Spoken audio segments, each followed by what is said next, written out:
Hello guys, welcome to my YouTube channel Technical Gyan Singh. Guys, आज मैं आप लोगों के लिए लेकर आया हूँ प्रतिशत का जो है पार्ट 3। तो मैंने प्रतिशत से संबंधित मैंने 2 पार्ट अपलोड किए हैं।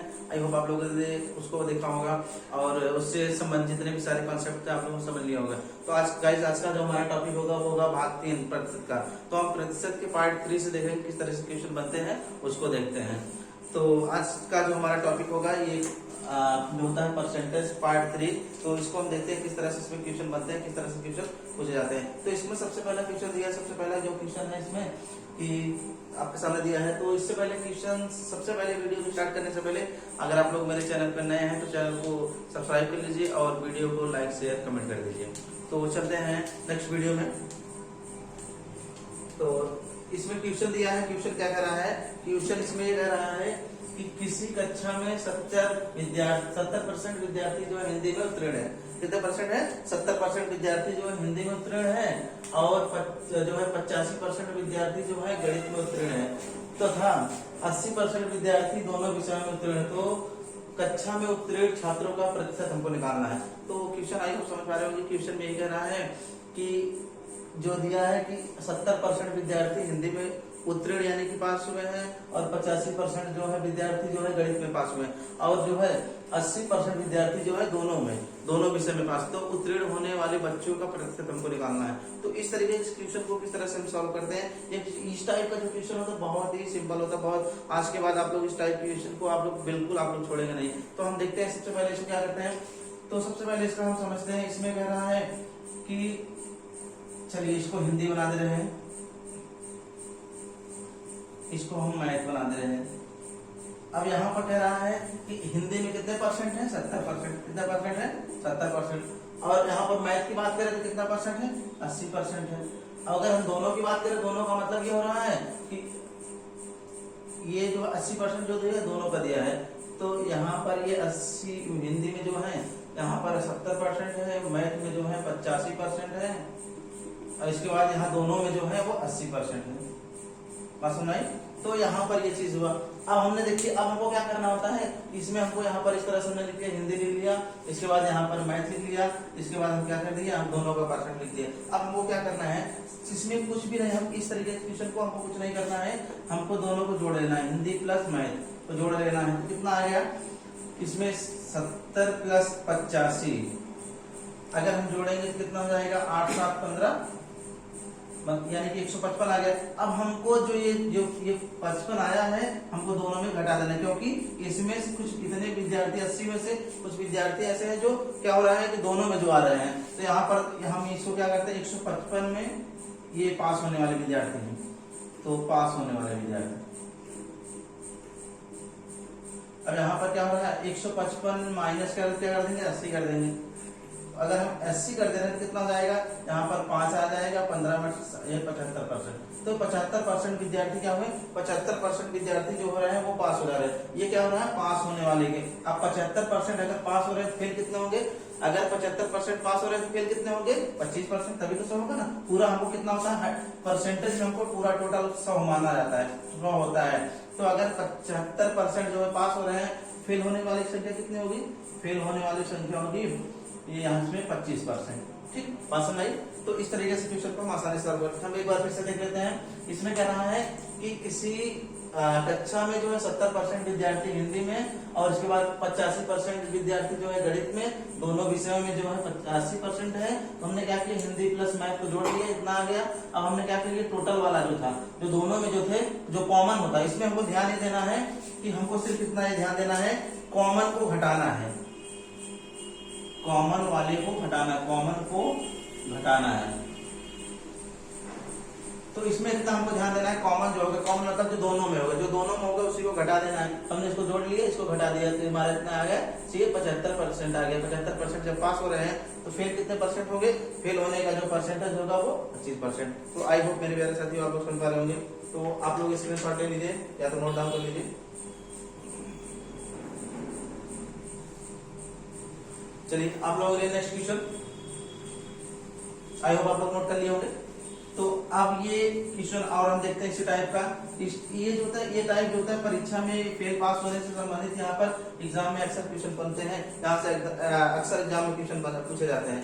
तो अगला जो हमारा क्वेश्चन होगा, यहाँ पर हम क्वेश्चन कुछ बदल दे रहे हैं। जैसे इसमें कह रहा है 25% विद्यार्थी जो है हिंदी में उत्तीर्ण हो रहे हैं, और यहाँ पर जो है मैथ में जो है 30% हो जा रहे हैं। अब यहाँ पर दोनों विषयों में जो हम कर रहे हैं, इसलिए परसेंटेज हम कर दे रहे हैं 20% कर दे रहे हैं। ठीक, अब हमको इसमें क्या करना है, उत्तीर्ण होने वाले संख्या को हमको निकालना है। तो अब हम कैसे निकालेंगे उत्तीर्ण होने वाले? तो अब हम सबसे पहले क्या करते हैं, सिंपल सा फंडा वही हम अपनाएंगे। क्या कि सबसे पहले देख लेते हैं हिंदी हमारा ये है, और इसके बाद हमने यहाँ पर बना दिया मैथ बना दिया। अब हमको क्या करना है, हिंदी में कितना है 25%, हमने 25% लिख लिया, और मैथ में कितने हैं यहाँ पर 30%, हमने 30% लिख लिया। फिर हमने क्या किया, 20% हमको दोनों में पास हो रहे हैं, हमने यहाँ पर इतना लिखे। बात समझ में आई? अब हमको क्या करना है, हिंदी प्लस मैथ। अब यहाँ पर हिंदी प्लस मैथ, अब हम दोनों को अगर जोड़ेंगे तो कितना हो जाएगा, यहाँ पर ये 20 पहले 25 लिखा है, तो हमने 25 लिखा प्लस 30 लिखा, बराबर कितना 30 20 50 5 55 हो जाएगा। अब हमको क्या करना है, दोनों को घटा देना है, कॉमन वाले को घटा देना है। तो हम क्या करेंगे, पास होने वाले बच्चे, यहाँ लिखेंगे पास होने वाले, पास होने का परसेंट। अब हम क्या करेंगे, अब यहाँ से हमको यहाँ पर ये जो है 55 है, 55 से घटा देंगे, तो 55 माइनस 20 कर देंगे, तो हमारा कितना आ जाएगा, 35% विद्यार्थी कितना हो रहा है, 35% विद्यार्थी जो है हमारे पास हो जा रहे हैं। जब 35% पास हो रहे हैं, फिर कितने होंगे, आप उसी में प्लस कर लीजिए, सब बना लीजिए। तो आई होप मेरे प्यारे साथी आप लोग समझ पा रहे होंगे। इस तरीके से क्वेश्चन होता है, आसानी से क्वेश्चन को सॉल्व कर सकते हैं। तो आप लोग स्क्रीनशॉट ले लीजिए, ऑटो नोट डाउन कर लीजिए। सारे क्वेश्चन में जितने भी आप लोग सारे क्वेश्चन में करवाया करूं, आप लोग सारे क्वेश्चन को नोट डाउन करते चले जाइए, या तो आप लोग स्क्रीनशॉट के आप लोग नोट्स बनाते चलिए, क्योंकि आप लोग जितने सारे क्वेश्चन हम बनाते हैं, यहाँ पर बहुत ही एग्जाम के दृष्टि से बहुत ही इंपॉर्टेंट क्वेश्चन होते हैं, वो सारे एग्जाम में पूछे जाते हैं। तो आप लोग इसको नोट डाउन कर लीजिए।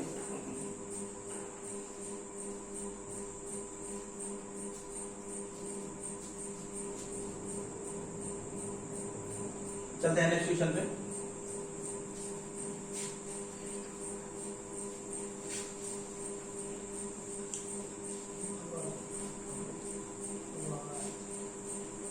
तो मेरे प्यारे साथियों, आप लोग जो है वीडियो को आप लोग लास्ट तक देखा करिए, क्योंकि आप लोग जब तक लास्ट तक नहीं देखते हैं तो आप क्या करते हैं, सारा जो कंसेप्ट होता है वो कंसेप्ट समझ नहीं आता है। तो नेक्स्ट क्वेश्चन देख लेते हैं। नेक्स्ट क्वेश्चन हमारा यह है, अगला क्वेश्चन जो है, एक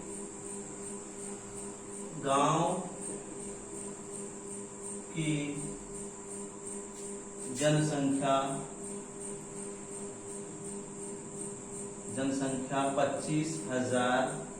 25,000 है। यदि 10% की वार्षिक दर से वृद्धि हो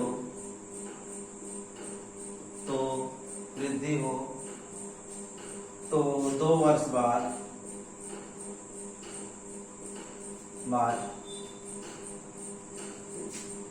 की जनसंख्या, 2 वर्ष बाद जनसंख्या क्या होगी?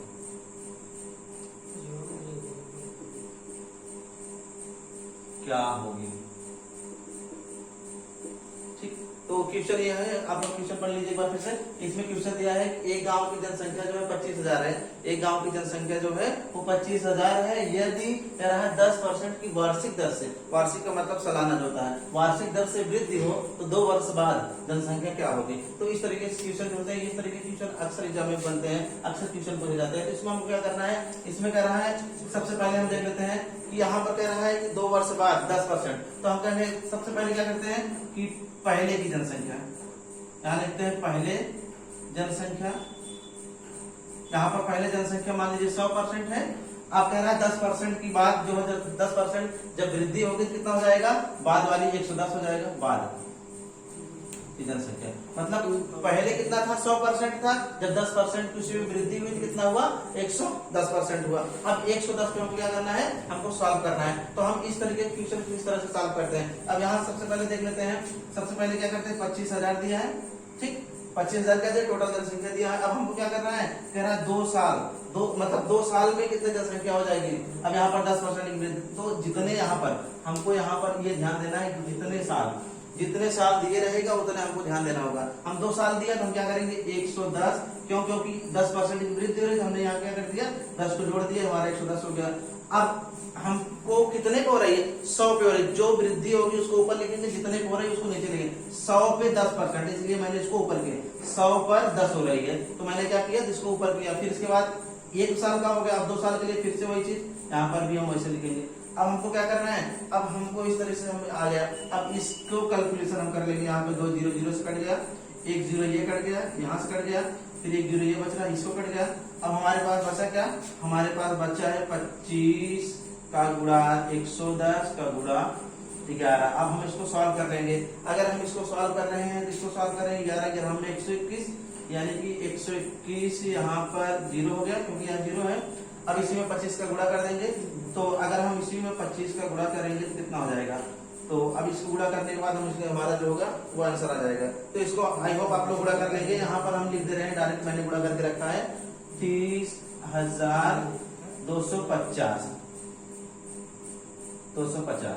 तो इस तरह से हमारा जो होता है टोटल जनसंख्या यहाँ से आ जाएगी। तो आई होप मेरे प्यारे साथी आप लोग समझ पा रहे होंगे। इस तरह से क्वेश्चन को आसानी से आप क्वेश्चन को सॉल्व कर सकते हैं। तो यहाँ से फिर से 12 क्वेश्चन देख लेते हैं। यहाँ पर है एक गांव की जनसंख्या 25,000 है, यदि 10% की वार्षिक दर से वृद्धि हो तो 2 वर्ष बाद जनसंख्या क्या होगी। तो हमने यहाँ पर पहले की जनसंख्या हमारी 100% थी, अब हमारी जब 10% की वृद्धि हुई तो 110 पे पहुंच गए।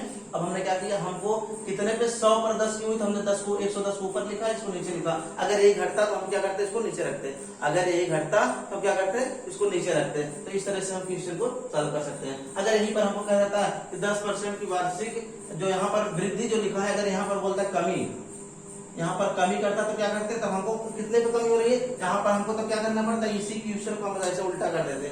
अगर हमको कमी की बात करता तो हम क्वेश्चन को ऐसे उल्टा कर देते। तो यहाँ पर हम कमी की बात कर रहे हैं, तो यहाँ पर पहले तो हमारा कितना है 25,000 है, तो हमने 25,000 लिखा, 25,000 लिखा गुणे। अब यहाँ पर कमी की बात किया, जब कमी की बात करेगा क्या कितने पे, पहले तो 100% थी, 100% थी पहले की, अब बाद में कितना हुआ 10% की कमी हो गई, वार्षिक दर से कमी हुई तो कितना हो गया, 100 थी तो 90 पे पहुंच गए, 100 थे तो 90 पे पहुंच गए। जब 90 पे, अब यहाँ पर क्या हुआ 100 पर 90, तो यहाँ पर क्या करेंगे, पहले यहाँ पर हम 100 लिखेंगे, अब कितने हो गई 90 हो गई। अब यहाँ पर मैंने क्या लिखा था, पहले क्या लिखा था, पहले मैंने यहाँ पर लिखा था इतना लिखा था, सॉरी यहाँ पर आपको 100 पे 90 कम हो रहा ना, पहले 100 है फिर इसके बाद क्या हुआ 90 हो गया।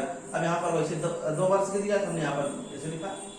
इस तरह से हम आसानी से सॉल्व कर सकते हैं। तो आई होप मेरे प्यारे साथियों आप लोग समझ पा रहे होंगे। इस तरह से क्वेश्चन को आसानी से आप लोग क्वेश्चन को हम सॉल्व कर सकते हैं। चलते हैं नेक्स्ट क्वेश्चन देख लेते हैं। तो चलिए आप लोगों के लिए क्वेश्चन होगा, ये आप लोगों के लिए क्वेश्चन होगा। तो मान लीजिए यहाँ पर ये क्वेश्चन हो गया, आप लोग सॉल्व करेंगे इसको। ये गांव की जनसंख्या जो है 10,000 है, यदि 10% की वार्षिक दर से वृद्धि हो तो 3 वर्ष बाद, यहाँ पर 3 वर्ष बाद जनसंख्या क्या होगी। तो इसको क्वेश्चन को कैसे सॉल्व करना है आप लोग सॉल्व करिए।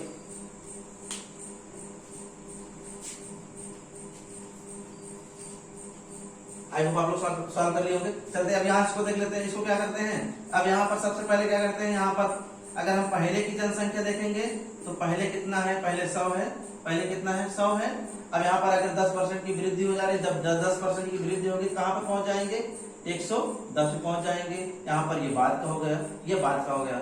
अब हमको क्या करना है, यहाँ पर टोटल जनसंख्या जो है 10,000 है, हमने 10,000 लिखा। अब यहाँ पर 3% की जो है 10% की वार्षिक दर से 3 वर्ष जनसंख्या पूछा है, तो हम क्या करेंगे, यहाँ पर 110 का बटे 100, 110 का बटे जितना वर्ष दिया रहा है उतनी बार यहाँ गुणा करेंगे। ठीक, अब इसको आप सॉल्व कर लीजिए। जब इसको आप सॉल्व कर लेंगे आंसर आपको आ जाएगा। अब यहाँ से अगर हम देखेंगे तो 2 0 से 0 कट गया, 2 0 से यहाँ पर 0 कट गया, फिर ये 2 0 यहाँ पर 1 0 कट गया। अब इसको सॉल्व कर लीजिए तीनों को। यहाँ पर 110 का गुणा 11 का गुणा इतना, अब इतना जो है आंसर आ जाएगा आप लोगों का। आप लोग सॉल्व कर लीजिएगा। तो इस तरह से क्वेश्चन को आसानी से हम क्वेश्चन को सॉल्व कर सकते हैं। तो चलते हैं नेक्स्ट टाइप क्वेश्चन देख लेते हैं। आप लोग नोट डाउन कर लीजिए।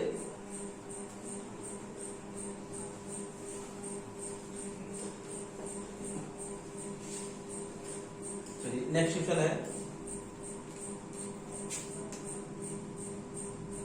मेरे प्यारे साथियों, अगर आप लोग को वीडियो अच्छा लगे, अगर आप लोग क्वेश्चन समझ में आए, आप लोग को भी अच्छा लगे, आप लोग वीडियो को जरूर शेयर कर दिया करिए और आप लोग चैनल को सब्सक्राइब कर लिया करिए। तो अगला नेक्स्ट क्वेश्चन हमारा इसमें है कि चीनी के मूल्य में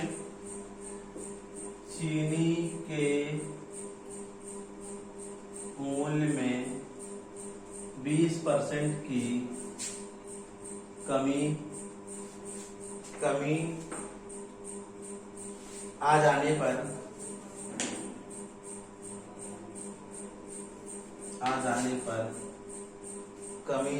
पर गृहिणी खपत या खाने में कह सकते हैं, खाने में कितना प्रतिशत वृद्धि करे, कितना प्रतिशत वृद्धि करे कि खर्च पर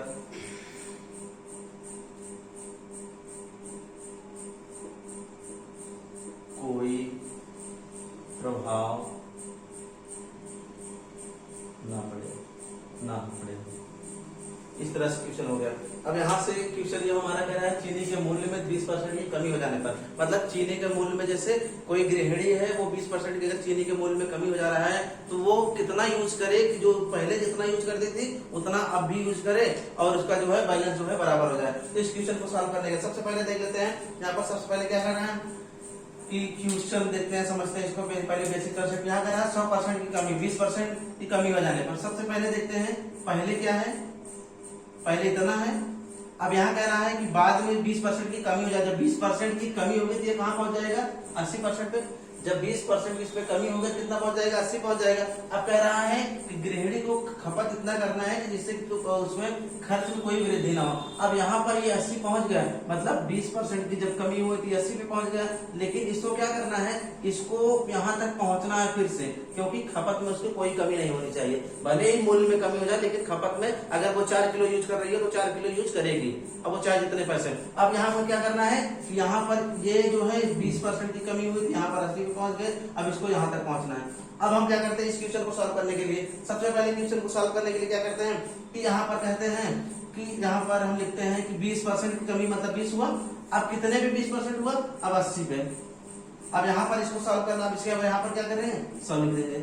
अब यहाँ पर इसको 20 चौका कह सकते हैं 80 होता है, इसके बाद 25 चौका 100 होता है। इस तरीके से क्वेश्चन को आसानी से सॉल्व कर सकते हैं। तो एक बार फिर से देख लेते हैं। यहाँ पर कह रहा है कि चीनी के मूल्य में इतना कमी होने के बाद अब कह रहा है गृहिणी को जो है गृहिणी को यूज करने में या खर्च करने में कोई प्रभाव ना पड़े। तो सबसे पहले इतना था, बाद में इतना हो गया, फिर अब उसको क्या करना है खर्च उतना ही करना है, तो इसको 100 तक पहुंचाना है। क्या किया, तो यहाँ पर 80 जो है कितने पे 80 आया 100 पे आया। तो यहाँ पर अगर 80 जब वो खत्म कर रही है कितने खत्म हो रहा है 80 पे कितने पर 20 पे खत्म हो रहा है। 20 पर 80 तो मैंने 20 का बटे 100 गुणे 100% जो होता है 100% को 100 से गुणा करते हैं। इसके बाद हमने क्या किया 20 चौका 80, यहाँ पर 25 चौका 100। इस तरह से क्वेश्चन को हम सॉल्व कर सकते हैं। तो आप लोग इसको स्क्रीनशॉट ले लीजिए।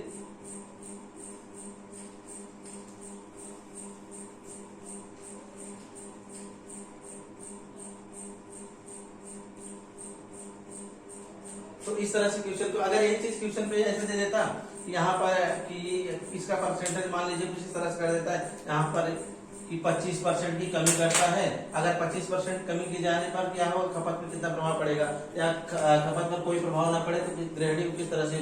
तो आपको सिंपल से यहाँ पर भी यूज करना है। अगर 25 कर रहा है तो यहाँ पर क्या हो जाएगा 100, पहले 100 था अब कितना हो जाएगा 100 पर 75 हो जाएगा। क्योंकि यहाँ पर क्या हुआ कि जब ये क्या हुआ पहले 100 रुपए में था मान लीजिए, तो यहाँ पर आप कितना होगा 25 अगर % कमी हो जा रही है तो 75 ही पड़ेगा। तो इसको आप लोग आसानी से 25 पर क्या कर लेंगे, यहाँ पर 25 से 75 कर लेंगे। इस तरह से हम सॉल्व कर लेंगे। तो आई होप मेरे प्यारे साथी आप लोग वीडियो अच्छा लगा। अगर वीडियो आप लोग अच्छा लगे तो आप लोग चैनल को सब्सक्राइब कर लिया करिए और वीडियो को लाइक शेयर कर दिएगा। Thank you for watching. Best of luck.